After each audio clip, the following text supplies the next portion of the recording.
Excellencies, distinguished guests, ladies and gentlemen. I'm honored to speak to you at the 26th Conference on the Future of Asia. Asia is home to half of the world's population. Asia's future is the world's future. This is where the most dynamic economic growth, social change, technological advances, and human development have taken place in the last 50 years. This is where the course of history will be decided in the 21st century. Today, Asia and the world are at an important juncture.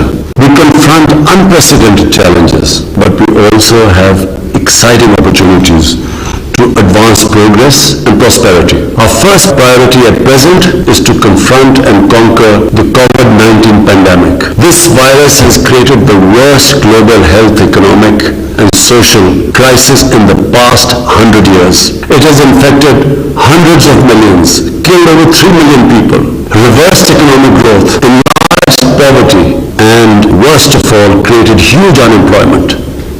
Unless fully contained, it could create social chaos and threaten peace and security in Asia and elsewhere in the world. No one will be safe, unfortunately, until everyone is safe. We must act collectively to ensure that the COVID vaccines are made available to everyone, everywhere, and as soon as possible. The vaccines supply and distribution must be immediately expanded. Patent rights waived. Production ramped up, including in the developing world, and the COVAX facility fully extended and funded. The virus has had the most severe impact on the poorest countries, but not just the poorest countries, the poor in all the countries.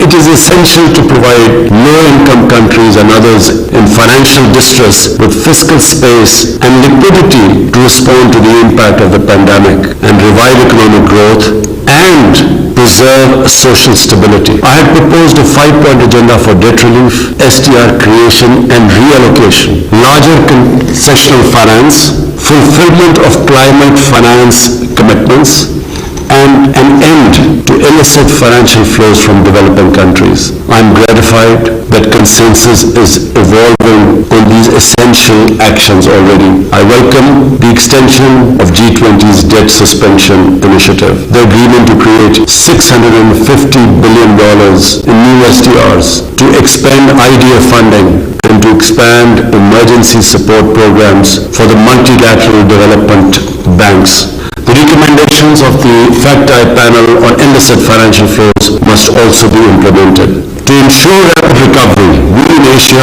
and elsewhere must keep economies open, revive disrupted supply chains, and resist protection temptation if Asian and other countries are to achieve the Sustainable Development Goals by 2030 and net zero carbon emissions by 2050, we will need to invest massively in new and sustainable infrastructure.